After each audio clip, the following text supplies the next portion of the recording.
Welcome back na naman dito sa aking channel. Panibagong araw, panibagong video na naman tayo ngayon. May ibabahagi na naman ako sa inyo ngayon na ritual. Ito'y simpleng gabay at simpleng pamamaraan. At kung bago sa channel ko, ay huwag niyo pong kalimutang mag-subscribe at pindutin ang notification bell para palagi kayong updated sa mga bago kong videos. Gusto mo ba na siya na naman ang palaging maghahabol sa'yo? Malayo o malapit man kayo sa isa't isa, dahil ikaw na lang palagi ang naghahabol sa kanya at nararamdaman mo minsan kung mahal ka pa ba niya.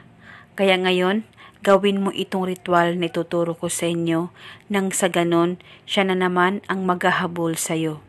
Basta gawin mo lamang itong ritual na tama ang paggagawa mo at dapat 100% kang naniniwala sa mga ganitong usapin. At dapat hindi ka nagdududa o nagdadalawang isip na gawin ito. Ang gagawin mo lamang, isulat mo lamang ito sa papel. Pwede ka gumamit ng kahit na anong kulay na panulat at isulat mo lamang ito. Pangalan at apelyido.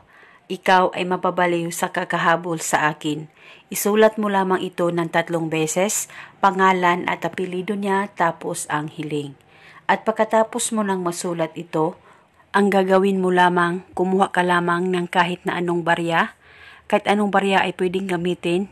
Kung ikaw ay nasa ibang bansa, ay pwede ka gumamit ng barya dyan o kahit na anong barya ay pwede po. At pagkatapos, kunin mo ito at ilagay ito sa papel na inyong sinulatan ng kanyang pangalan at ang hiling. At pagkatapos, balutin nyo lamang ang barya.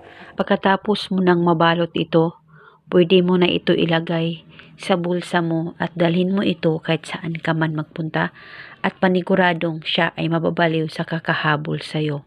Wala na po kayong kailangan pang banggitin o ibulong na spell, basta gawin itong ritual na tama ang pagkagawa mo. At pwede mong gawin itong ritual sa oras na mapanood mo ang video na ito.